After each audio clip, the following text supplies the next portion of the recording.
And when I opened up my eyes, there was water. Yeah. Who did this? Donkey Marizan. Thank you so much. Oh, I needed that so badly.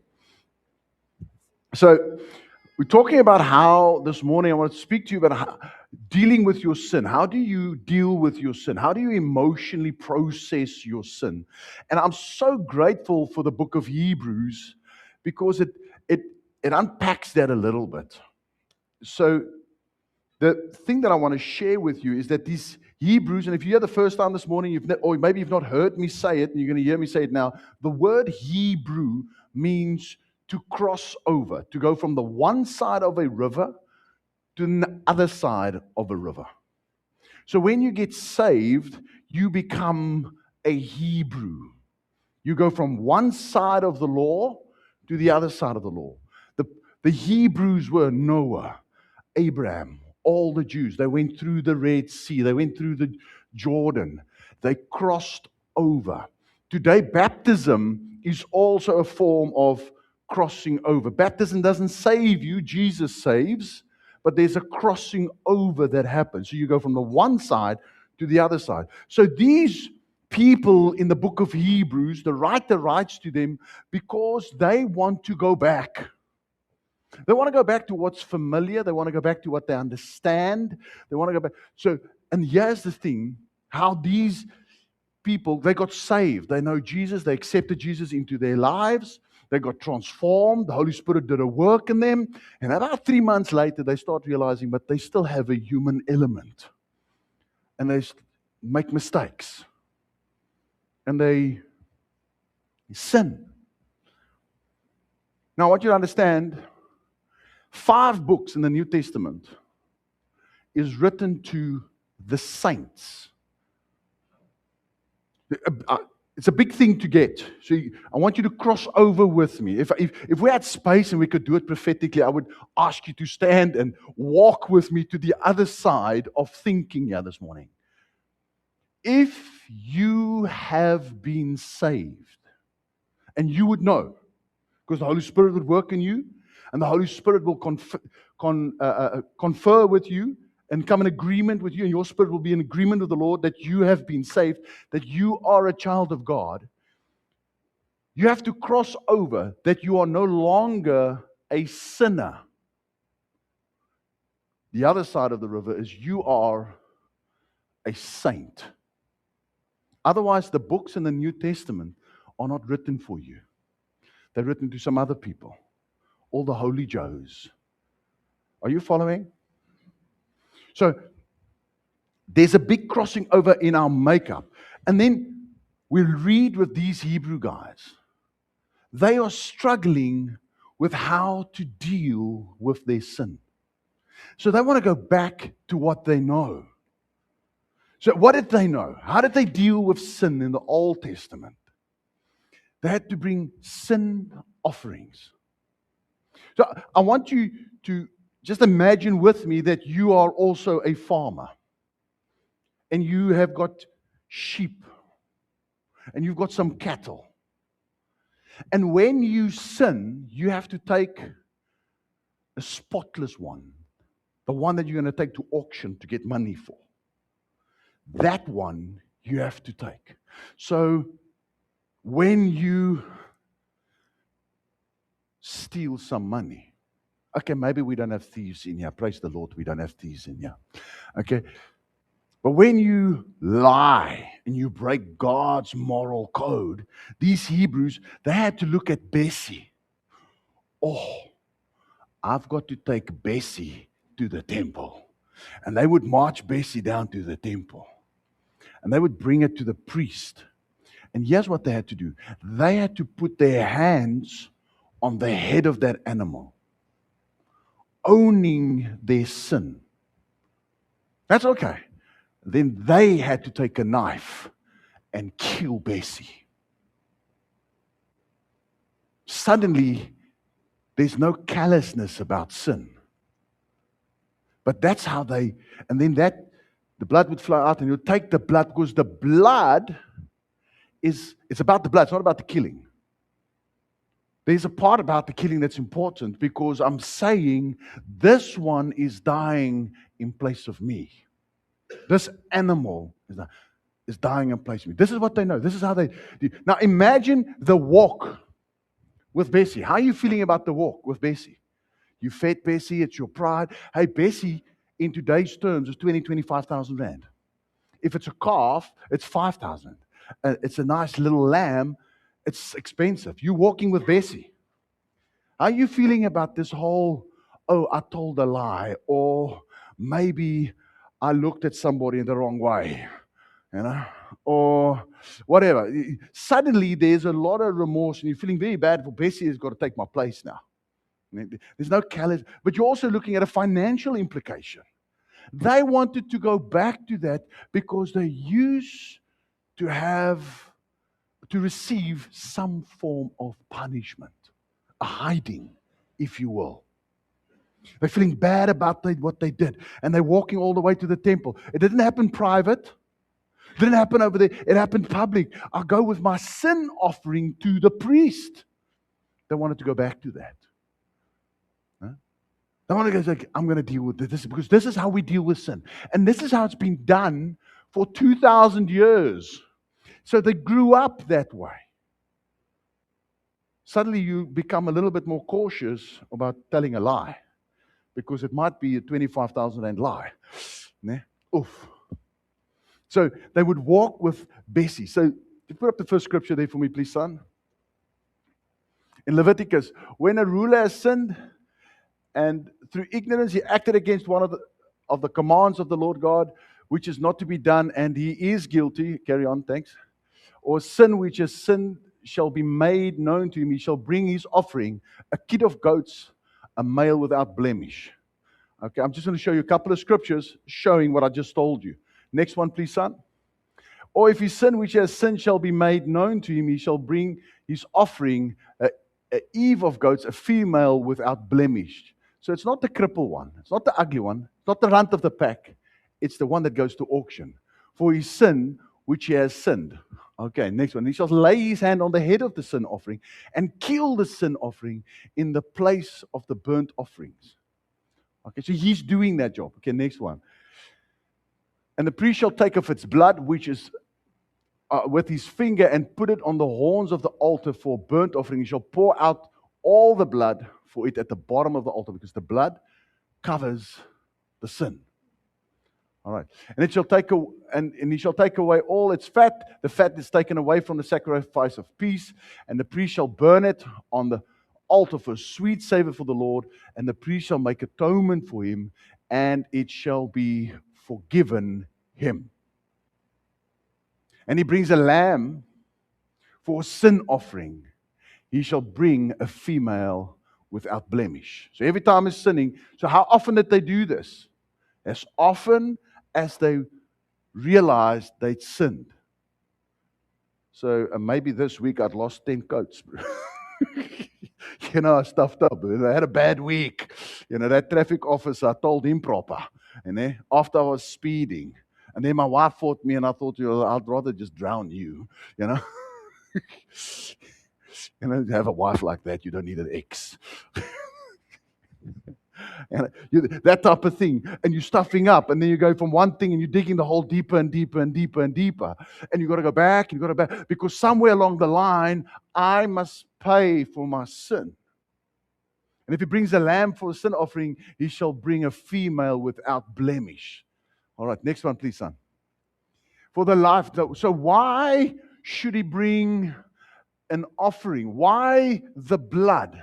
For the life of the flesh is in the blood. So it's the blood of that animal that covers, and I want you to hear the word carefully, covers. And he has been given unto you on the altar to make atonement for your souls, for it is the blood that makes atonement for the soul. So this poor animal is dying because of me. This is what these guys in Hebrews would rather go back to that, because that's how it's familiar for them to deal with which they've done wrong, whatever that sin is. And No, here I go again.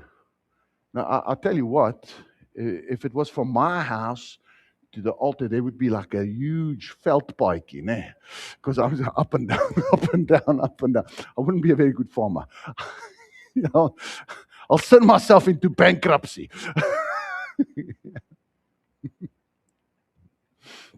All right, let's go to the next one, please, son. Okay, behold, listen to what the Word of God says. Behold, a soul is mine or are mine. And the soul of the Father and the soul of the Son, they are mine. The soul that sins shall die. See, God says the wages of sin in Romans, the wages of sin is death. So either this goat dies or I die. Either this Eve dies or I die. Did I pronounce that right? Ew. Ew. Not Eve. Either this Eve dies. Either this you dies or I die. Okay? And if you were poor, you had to take either doves, you had to kill it, and you had to wring its neck. Can you understand the cruelty in that moment? Can you understand the severeness in that moment? Have you ever taken a little dove and just wrung its neck? I mean, that would be quite difficult. I see some people have. It's like, you don't remember what we did is like this. Woo! There you go. But there's a bit of cruelty in that moment. And if you didn't even if you're poorer than that, you had to take of your flour, your food, and go give that as an offering. What are they used to? They're used to some form of punishment, some form of this is what I need to do so that I can experience forgiveness for what I did. And they want to go back to that.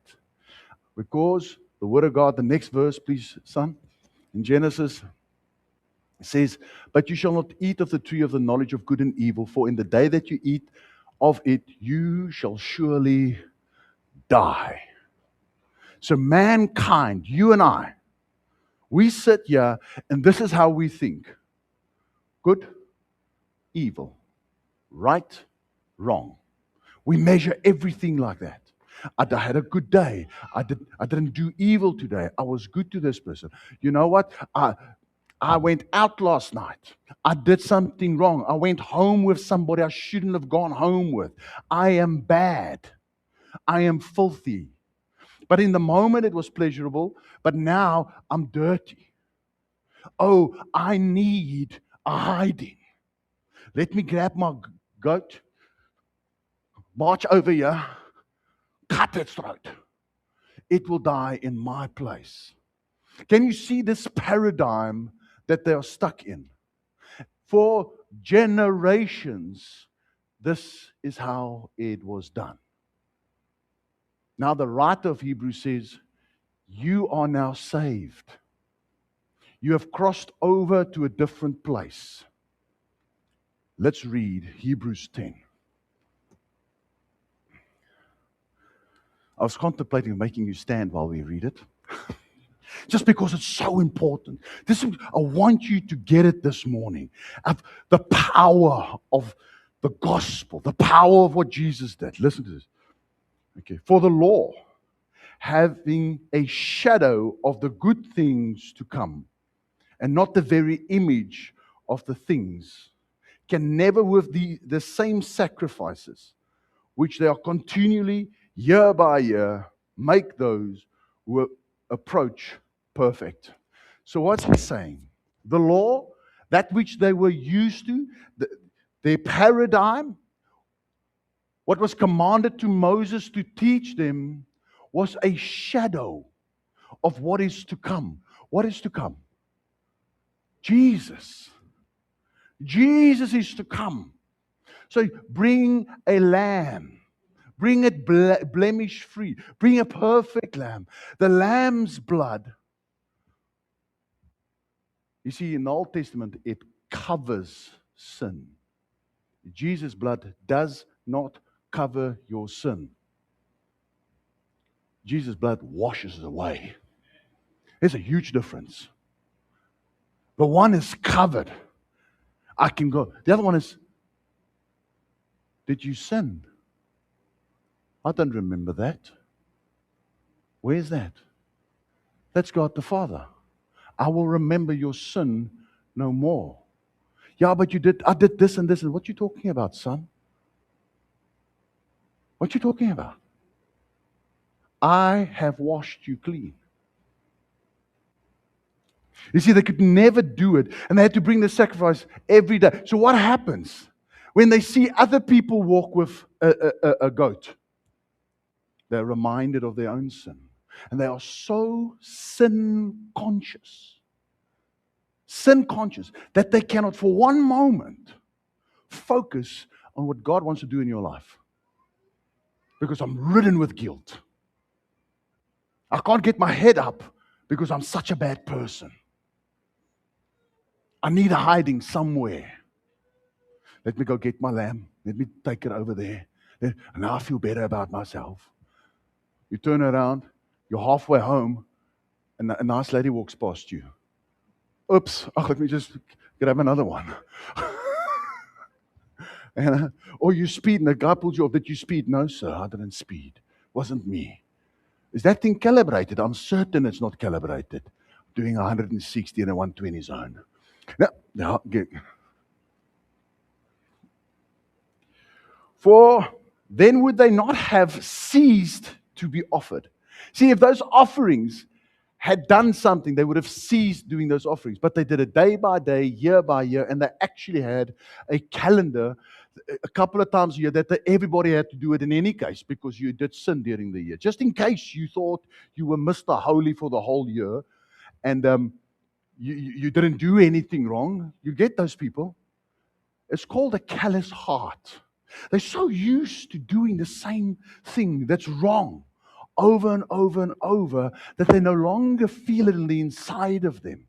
So just in case you're that guy, a couple of times a year, we're going to amal gaan. And we're going to all do it. And there will be a big bull slaughtered for our sins. Just in case. So how does a callous heart develop? When I was at school, this is not to be done, Peter. This is not advisable. I'm using as an illustration, okay, for all the youngsters. I used to bunk school proper, okay, proper. Now, the first time you bunked school, okay, this is how the process worked in my life. Stayed with my granny. You would go out the front door, close the front door. You would go to the gate. You would do the whole gate movement because granny's listening, né? And we're clever. So we open the gate, the steel gate, katlanka, katlanka, week, katlanka, katlanka, and then march around, stand at the back of the house. And then you would wait. You don't have to wait half an hour because granny's going to work later and she would get up and she would leave. But now you've got to be clever because granny's going to go over the bridge and she's going to look down to the house. Because you've got to know how to handle this situation. And then you go into the house. So when you're standing behind that wall, what's happening on the inside? Your heart's pounding. You're so nervous and sweat spraying. And then, like, yes, bang. There's a lot of anxiousness inside of you. And when granny's gone, you go in the house and it takes you the best part of an hour just to calm down. That's the thrill of bunking school. Because it's like, whoa. And it's continual. It's euphoric. 12 o'clock, Oma comes home for lunch. Then you must make sure that everything is as it was this morning, and you can stand behind the house again until she leaves, and then you go back in. So later on, you must make sure that your ashtrays, you can't be smoking in the house too much. Oma would notice, oh, well, how come there's so much smoke in the house? I left this morning. So you had to do all those things. And then the next day you would go to school, and you've got to get away there as well. You follow what I'm saying? You've got to get away. Now you do that once, and the second time you do that, it's a little bit easier. And the next time you do that, it's a little bit easier. And eventually you're doing it 3 times a week because it's easier. And your heart has grown callous. And you saw me stand behind the house smoking a cigarette waiting for Oma to leave. You know, because you're becoming callous. That's what happens in your heart. You see, when something is new, something is fresh, it touches us. Maybe you fall in love with somebody, and the first time you're reaching out to touch that hand, it's gebeur hier binne, né? But once you're married, you loop met die handjie, then you just don't hold my hand, it's a hot day, you know. But when it's like, hey, hou my hand vas, né? Hou my hand vas. You see, and sin works the same thing, the same way. I get away with stealing the R5. Got away with it. Or you know what, there's no consequence. I went out last night. I had too much to drink. I drove like that. I got home safe. There's no consequence. I got away. The next time, it just keeps on happening. And it keeps on happening. And then my heart grows callous. But if I understand these offerings had to be done daily, I had to do it. I had to cut. It had to die in my place. This is an image of what's to come.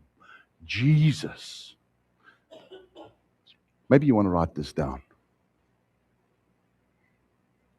God's grace costs us nothing, but it cost Him everything. It's for free for us, but He paid. He paid a severe price. He's the lamb that got slaughtered. He's the priest that sacrificed himself. You see, and the writer is telling them, you can't go back to those sacrifices. It's not going to work. What's it going to help? Didn't clean your conscience then. If it did, you wouldn't have to do it over and over and over and over for. Okay. But, verse 3, but in those sacrifices there is a reminder of sins every year. For it's not possible that the blood of bulls and goats should take away sins. It can cover, but it cannot take it away. Therefore, can you see that's a capital H? When Jesus came into the world, He said, sacrifice and offering you did not desire, but a body you have prepared for me. Jesus was prepared for this, specifically to die in my and your place. Okay? In burnt offerings and sacrifices for sin, you had no pleasure. So all those sacrifices, all those things didn't please God. Didn't please Him. Didn't make Him happy. Oh, look, kill another one. Kill another one. More blood, more blood, more blood. Thousands of liters of blood. It didn't make Him happy. It just covered sin. So that His wrath, His righteousness didn't get to mankind. Because in the Old Testament, and this is what these guys were used to, God had to deal with people according to the law.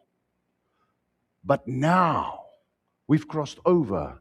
He deals with us according to His heart.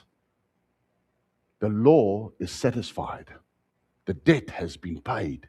Now God can deal with us the way He wants to deal with us. Because your sin is washed away.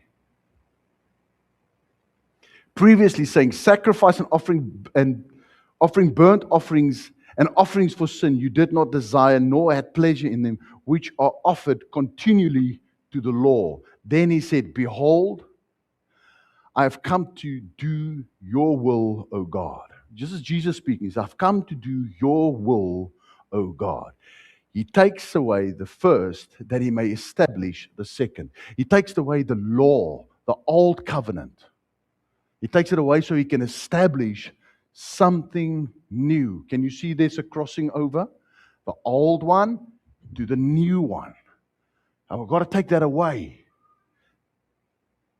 I don't know about you, but this stirs my heart. This really stirs my heart. We're going to come to the part of how we deal with our sin. By that will ye have been sanctified through the offering of the body of Jesus Christ once for all. By that we will have been sanctified. By that we will have been sanctified. Sanctified makes you a saint. You are sanctified. By what? The body of Jesus Christ once for all. Are you part of all? You part of all? Okay. We are all part of all. So once we've been sanctified, meaning if I receive Jesus as my Lord and Savior, I become a saint and my sins are no more. I'm washed clean, made white as snow. But I still sin. I still make mistakes. We'll deal with that. The first thing that you have to get this morning is when the Lord looks at you, He does not see, a whole page or maybe a telephone book full of sins. It depends, It's like Pat. Pat's like me. A whole telephone book full, hey Pat. The old Israel. Stuffed up proper. BC days. Pat would have also been bankrupt. Yeah, we would have said this. What are we going to do now? I'm going to sacrifice you.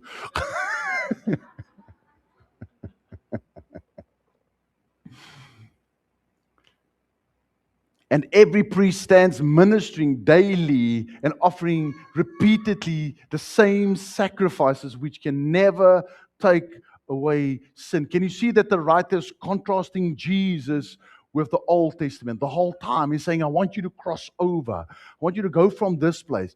Now, this is the message I want to start giving you this morning. This is where I want you to really concentrate this morning and hear the heart of God. Really hear it.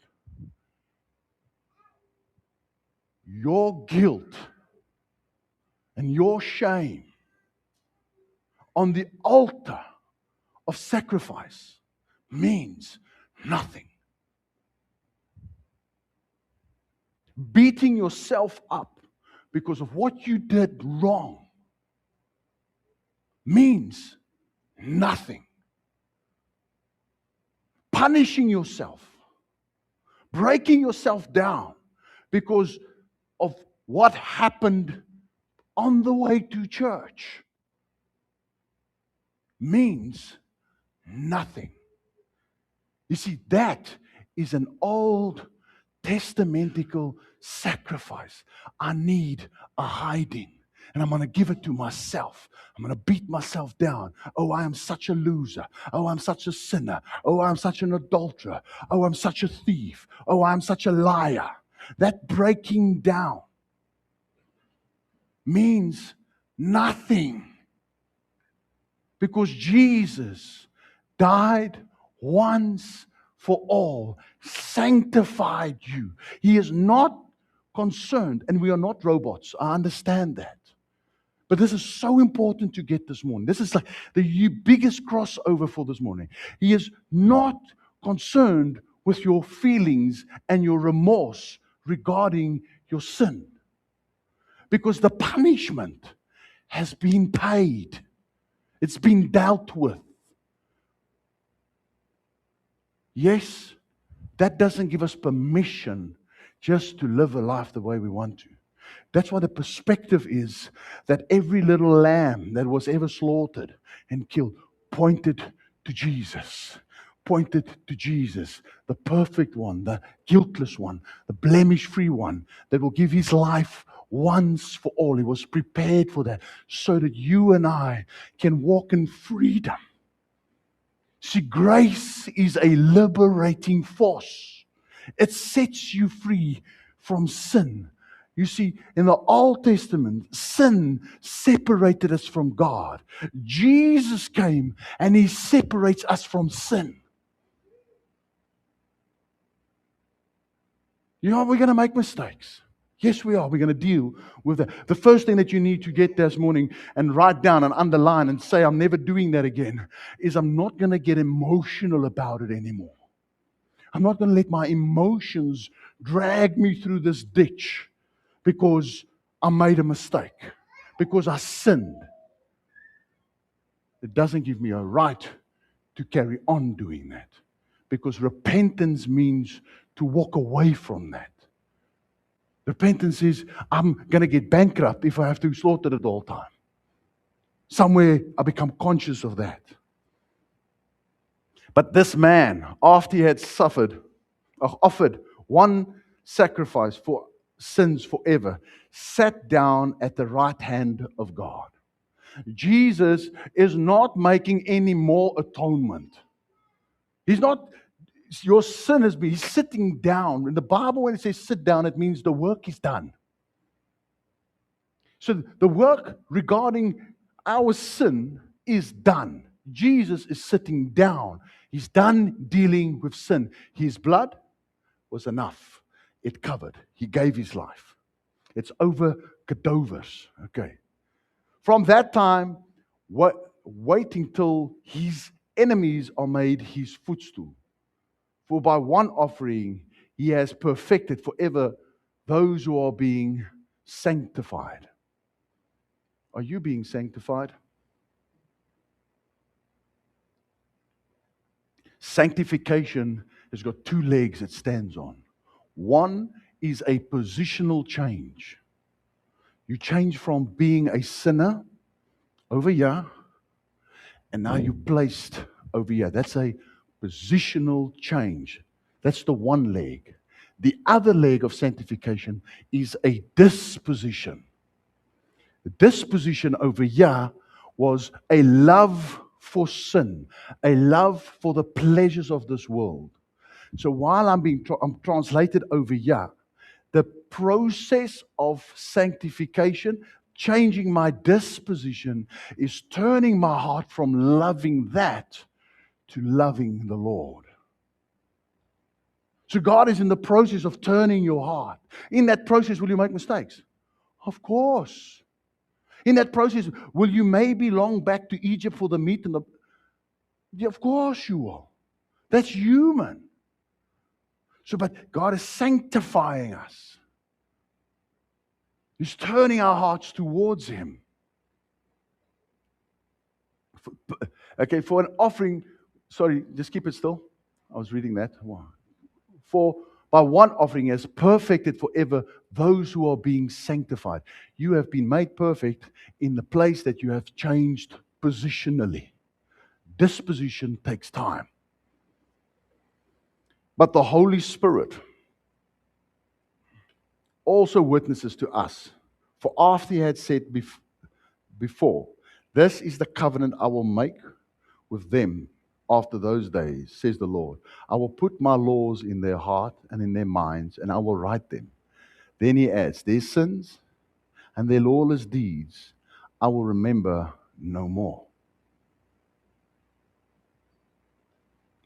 Now, where there is remission of these, there is no longer an offering for sin. So how do I deal with my sin? The first thing that you need to know, that Jesus has dealt with your sin. No need to feel guilty. No need to feel sad. You're not a robot. I understand that. We make mistakes. We get certain feelings. But I cannot let those feelings drag me by my face wherever I go. And now, I've stuffed up. Let me just stuff up. I don't know if I've got that type of personality. Okay? I jump in and then I sort of go deep. You know? I'm in trouble, so I've stuffed up, so let me just sort of stuff up proper. No. Proper. I'll just go full out now. I'm maybe, no. Why? Because my feelings are leading me, I failed at X. Let me do Y and Z and the whole alphabet as well. Can't be led by my feelings. First thing. The second thing, I mustn't be so sin conscious. If God forgets them, He says, I remember them no more, then I should not be so sin conscious. Walk around, I'm doing this wrong, I'm doing that wrong. Is there freedom in that? No, there's no freedom. There's no liberty. So the next thing is, I mustn't give myself a hiding. Many people walk around with a whoop in their hand, beating themselves. Baba. And Jesus took the hiding on the cross once and for all. Put it down and receive your Father. He says, this is what I'll do. The Holy Spirit, the scripture says, the Holy Spirit will do what? See, the bigger focus that the writer has here is not the 17 verses on sin. He's unpacking why that's not important. Move that to the side. This is important. The Holy Spirit who resides in you. So how do I deal with my sin? First of all is, Father, you are in me. Thank you for not leaving me. Thank you for not kicking me to the curb. Thank you for not listing all my problems and faults. Thank you that you look at me through two whole hands that paid the price. The Holy Spirit in me. So what happens there? Immediately there's a gratefulness that comes to the fore. I'm grateful for Jesus. This one died in my place. It's done. The next thing to focus on in dealing with is that God is our God. He is the Lord. He's the Holy Spirit. He says, I am God and I will write my law by the Holy Spirit on your heart. So I will reside within you and I will be your God. I will be your God. These people have the inner ability to know Him. You see, when He says, I'll write my law on your heart, He says, this inside of you, there's a law of life that knows me. What's the bigger focus? All the sin or the work of the Holy Spirit in my life? You see, if I understand that my sin is dealt with, it's out the way, now I can focus on this. Now I can focus on the Holy Spirit inside of me. Now I can focus, this is my God whom I love. And I know Him because I know what He likes and dislikes. I know Him. And when I make a mistake, please put on the board 1 John 1:9. I'm challenging them at the back this morning. 1 John 1:9.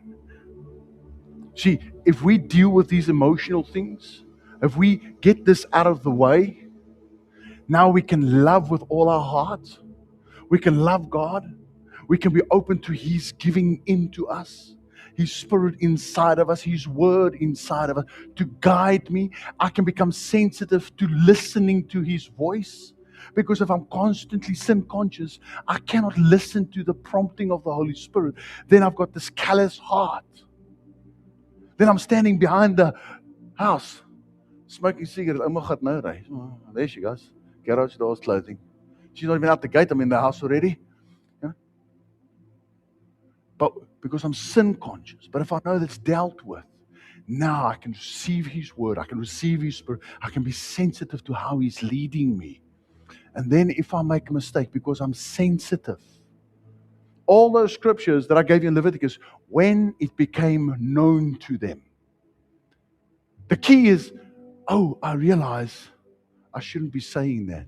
Or I realize I shouldn't be doing that. Then this is how I deal. No emotion. Can you read there? If we confess our sins, He, that's Jesus, is faithful and just to forgive us our sins. So what does confess mean? Confess means I'm conversing with the Lord and say, Father, I know it's wrong. I was speeding. I was going fast in the bat out of hell in the 60 zone. I am guilty. That's confess. What is God? God is faithful. What does faithful mean? Every time. Faithful means every time I confess. It's very important to get this. It doesn't say every time I cry, every time I have remorse, every time I'm groveling on the ground and get myself in dust. It doesn't say that. It doesn't say every time I get depressed about what I did, or every time I push everybody away because I did this, or I'm such a filthy animal. No, if I confess, He is faithful every time, and He's just, meaning He's righteous, meaning that He knows that Jesus paid the price. It's dealt with. To forgive. So when I confess, God forgives my sin. Just have to admit it. Do you know how difficult it is for people to admit their sin? They will always justify. As humans, we want to justify. I did it, but Lord, if it wasn't for this Eve, yeah. No. Maybe if it wasn't for this Adam, yeah. Lord, if those kids were only a little bit, I wouldn't lose my marbles the way I lose it. Or the government. It's always, no, just own it. Listen to the next thing. And to cleanse us from all unrighteousness. He forgives you and He washes your conscience clean. So when you walk out the door, you got your head up. It doesn't have to be emotional. Does it happen that it's emotional? Yes, sometimes our remorse cuts us deep because we see the perspective that Jesus died for it. But that's not what I have to do. All I have to do is understand it's dealt with, confess it, and do what repentance says. Turn around and walk away from it. Just turn around and walk away from it. I might stumble, I might fall, might drag me back, but I'm being sanctified. That's how you deal with sin. This is what makes this book of Hebrews so awesome. Because these people were going through the same thing that you and I go through. We're trying our best. Paul says, that which I want to do, I don't. And that which I don't want to do, so waar as vragtig, I'm doing that. Won't you stand with me? I want to just pray. If your hands open where you are, eyes closed, if I can ask you that.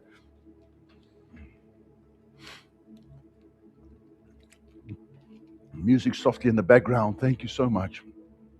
And I just want to become sensitive to the Holy Spirit right now. Not that we've not been, but really sensitive. Holy Spirit, we thank you for your presence. Thank you that you are faithful. Lord, this morning, we want to see you as the lamb that has been slain. Your blood has been spilled for the remission of our sins. We want to thank you, Holy Spirit, that you forgive us when we are in Jesus. Lord, I want to come against every single voice of judgment, every single voice of condemnation, and every single voice of accusation. You see, the Bible says, Lord, that the devil is the accuser of the brethren. And we come against that voice right now in the mighty name of Jesus. Lord, we command that voice to be silent in our inner being. Father, your word says that my sheep know my voice. Lord, I declare open ears to hear your voice. Open ears to hear how you forgive. Open hearts to receive and experience your cleansing, your forgiveness right now. In Jesus' name. A clearing of conscience. The Lord showing me people walking around with things that they've done 10, 15 years ago, and it's been gnawing at your, in your quiet, in your, when you want to sleep, it's been gnawing at you did this thing. The Lord says, it's gone. It's forgiven and it's forgotten. Lord, and we speak into those places right now, your love. Romans 5 says, and God pours out His love in our hearts by the Holy Spirit. Who receive that love right now, that love of acceptance, that cleanse our Lord and our Savior. Father, strengthen us and help us to be sensitive to your Spirit. We pray this in the mighty name of Jesus. Amen and amen. Let's go have some coffee. Don't just leave, please. We'd like to meet you with some coffee. God bless.